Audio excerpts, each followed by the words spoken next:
अस्सलाम वालेकुम रहमतुल्लाहि वबरकातुहू। दोस्तों, आज पूरा दिन सोशल मीडिया का जो भी प्लेटफॉर्म आप देखो, हर जगह बस एक ही नारा था, जुल्मी जब जब जुल्म करेगा सत्ता के गलियारों से इन चप्पा चप्पा गूंज उठेगा इनकलाब के नारों से। मैं भी घर बैठा था और यही वीडियो और यही फोटो सारी चीजें देख रहा था। तमन्ना तो थी कि दिल्ली के जंतर मंतर पहुंचता, अपनी हाजिरी दर्ज कराता। लोकतंत्र के लिए ऐसे दिन त्योहार के दिन हुआ करते हैं और जमहूरियत की यही खूबसूरती तो है कि आदमी अपनी हक की आवाज उठाता है। अब मुस्तकिल तलबा प्रोटेस्ट कर रहे थे, एहतजाज कर रहे थे। पेपर लीक की वजह से कई जाने भी गईं। चूंकि कंटिन्यू मेहनत करने के बाद जब नीट का पेपर लीक हो जाए, जो बहुत अहम पेपर होता है, तब तो जाहिर है छात्र का मनोबल टूट जाता है, हौसला पस्त हो जाता है, उसके कदम उखड़ जाते हैं, उनकी मेहनत रायगा चली जाती। तो फिर वो अपने आप को संभाल नहीं पाते और वो दुनिया ही से 9-2-11 हो जाते, यानी चले जाते। बहरहाल आज उसी की एक कड़ी थी और दिल्ली के जंतर मंतर से तारीखी आह्वान हुआ, तारीखी प्रोटेस्ट हुआ, तारीखी धरना हुआ। और ये प्रोटेस्ट इतना मजबूत हो गया, ये एहतजाज इतना मजबूत हो गया था कि विपक्ष की बड़ी बड़ी पार्टियां भी इसमें नजर आने लगी थी। विपक्ष का बड़ा बड़ा चेहरा नजर आने लगा था। संसद भवन 2001 के बाद पहली बार 2026 की तारीख, 2026 का ये जुलाई का महीना और आज उसकी ये 20 तारीख, ये तारीख याद रखी जाएगी, ये दिन याद रखा जाएगा जब संसद भवन में प्रधानमंत्री समेत बड़े बड़े ओहदों पे फायज सारे नेतागण को बैक डोर से भागना पड़ा।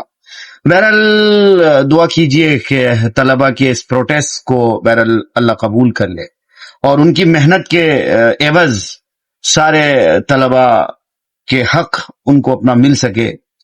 दिल्ली के जंतर मंतर से जो एहतजाज हुआ है उससे हमें और आपको भी बेदार होना चाहिए। ठीक है, पहले मुसलमान किसी मसले पे आगे बढ़ता था तो उसे आतंकवाद कह करके जेल की सलाखों में डाल दिया जाता था। इसकी बेशुमार नजीर हमारे पास है, बेशुमार मिसाल हमारे पास है।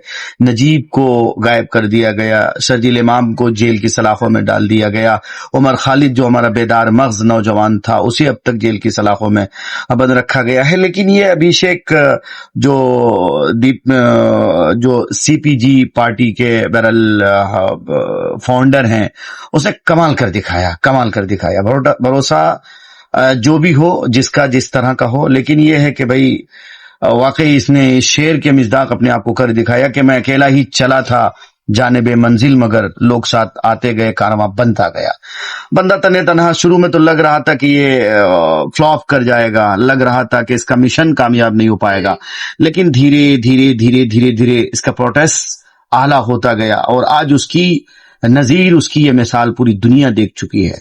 हालांकि इसमें बहुत सी दिलदोज तस्वीरें भी आई हैं, बहुत से ऐसे वाकयात भी सामने आए हैं जहां तलबा पर बुरी तरह लाठीचार्ज भी किया गया, बहुत सौ को आंसू गैस के जरिए घायल कर दिया गया, बहुत सौ को खूरेजी का शिकार बहुत से नौजवान हुए हैं। लेकिन ये सारे नौजवान एक ही सपना, एक ही ख्वाब को पूरा करने निकले थे कि आज अगर मैं सो गया तो शायद ये हुकूमत हमें जिंदगी भर के लिए सुला देगी। आज हम अपने हक की आवाज उठाएंगे तो आने वाली नस्लें सुकून के साथ सोएंगी, फिर किसी को ये शिकायत नहीं होगी कि मेरा पेपर लीक हुआ है। मैं सलाम पेश करता हूँ, सल्यूट करता हूँ और ऐसे नौजवानों के लिए, ऐसे बहादुरों के लिए दुआ करता हूँ। अल्लाह हमारे मुल्क को सलामत रखे। अस्सलाम वालेकुम रहमतुल्लाह।